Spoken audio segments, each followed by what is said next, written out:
Welcome back to PlayStation Livecast. I'm Justin Massongill. I'm joined here today by Anthony and Ashly Bursch. We're talking about the new Borderlands DLC, Borderlands 2 DLC, Tiny Tina's Assault on Dragon Keep. Did I get that right? Yeah, well done. Excellent. Well done. Thanks, guys. So this DLC looks like it's going to be the biggest, baddest Borderlands DLC yet. Can you tell me what's going to make this so huge and why everyone should be looking forward to it? Sure. Well, we've got more new enemies than the other 3 DLCs combined. We've got more new level art and more new just stuff to see than the other 3 DLCs combined. It's probably the longest DLC by a pretty fair margin. We're looking at around 10 hours if you complete everything. And we've got new weapons, new enemies, brand new story that's all about that one, and all kinds of other stuff. Cool. So what kind of role does your character play in the DLC in terms of the story? So Tiny Tina, this is essentially a D&D game, but we call it Bunkers and Badasses, and Tiny Tina is the DM. So the entire add-on campaign takes place in her imagination, essentially. So she'll mess up sometimes and be like, balance an enemy incorrectly, and be like, oh god, I'm sorry, I have to fix that. And so there's a lot of like random little jokes that happen where Tiny Tina doesn't really know what she's doing, and things switch around and that sort of thing. But she's sort of like the narrative, she's driving the narrative of the entire add-on campaign. Yeah.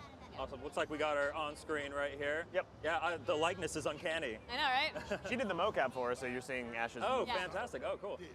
So this story, without getting into any spoilers about Borderlands 2, this story goes to some fairly serious places. Yeah. What's it like as a writer kind of integrating that with what's kind of Borderlands is kind of a goofy game. Yeah. So how do you integrate that without kind of going too far in one direction or the other? With a great deal of fear. We sort of knew that we wanted to give Tina something a little bit more dark to sort of deal with, basically based on some deaths of some characters in the main game. Yeah. Basically so that when you completed the game, there's that risk of like, oh, this all takes place in her imagination, so nothing I'm doing matters. Well, no, it should matter in some way, even if it's just in terms of one character coming to grips with the death of her friends or whatever. So we're kind of balancing the idea that like, you're fighting orcs and it's all fun, ha ha ha, but at the same time, Tina's using this as a way to work through her grief. And so we just tried to make that work. I hope we did. I mean, it was just a lot of like crossing my fingers and praying and hoping that my fart jokes don't get onto my, morning stuff too badly. It's like a Reese's peanut butter cup. Two interesting, different tastes. That yeah, you almost said good, but farts in morning aren't really good. Yeah. So actually, it's the worst Reese's peanut butter cup ever if you're eating it. But hopefully, I had to find a different adjective. Yeah. There. So enough of that. Let's talk about the guns, which is the reason a lot of people play Borderlands. What kind of new, crazy, weird weapons and loot can we expect to see in this DLC? We got a lot of fantasy-themed weapons and loot. We've got class mods that have different alignments on them, so you can be a chaotic neutral ranger or a lawful evil, assassin or whatever. We've got a gun that shoots exploding swords that when the sword explodes, it explodes into a bunch of other swords, and then those swords explode. We have a gun that gets you drunk called the Grog Nozzle. We have grenades that basically act like magic spells that regenerate grenade ammo over time like mana, and when you throw the grenade out, your character says magic missile or fireball or whatever. Basically any sort of fantasy trope you can think of, we tried to put a weird Borderlands twist on, and then we repackaged it in this sort of crazy universe. Awesome. So there was one gun in the main game of Borderlands 2 that you contributed your voice to. Yes. Will we be seeing any other cool little bits like that in here?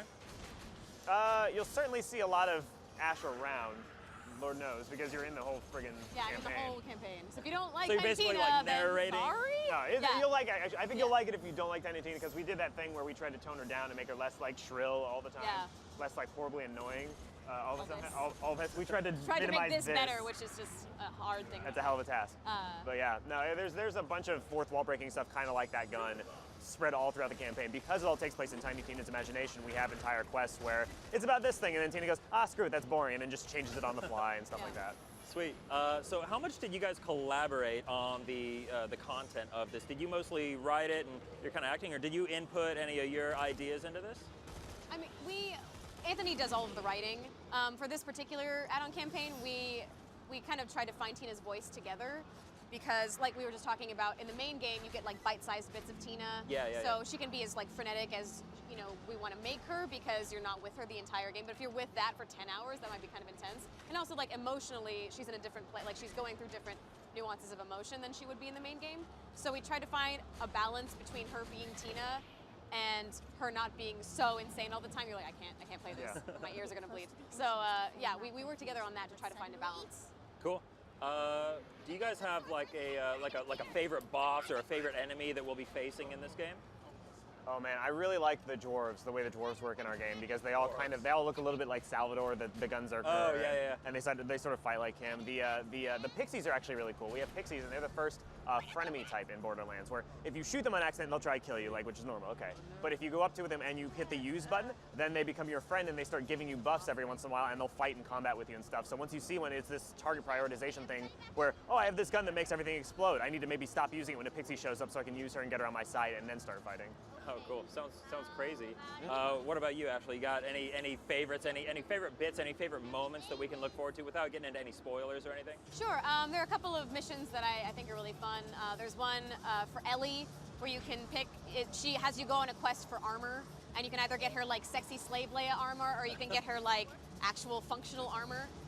And there's also another mission with Torg, like the fake, like ripping off of like the fake gamer girl witch hunt thing. Okay, it's like Lilith is accusing Torg of being a fake boy gamer, essentially. A fake geek guy. A fake geeky guy, because he's like this really ripped, like really like masculine dude, which I thought was really funny. So I'm looking. Kind of turning that on its head. Yeah.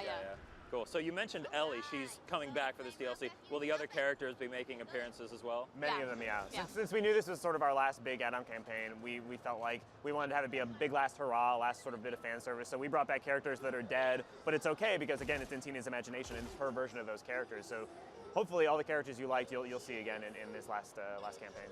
Cool. Looks like we're nearly out of time here. But is there anything else, anything you guys are especially proud of that you want to make sure you talk about here? I really liked your performance. I think you do a lot of really good stuff. Aw, shucks. Thanks. I thought your writing was really funny. I hate you so much. So when can we get our hands on Tiny Tina's Assault on Dragon Keep? June 25th. June 25th. All right, well, thanks a lot, guys.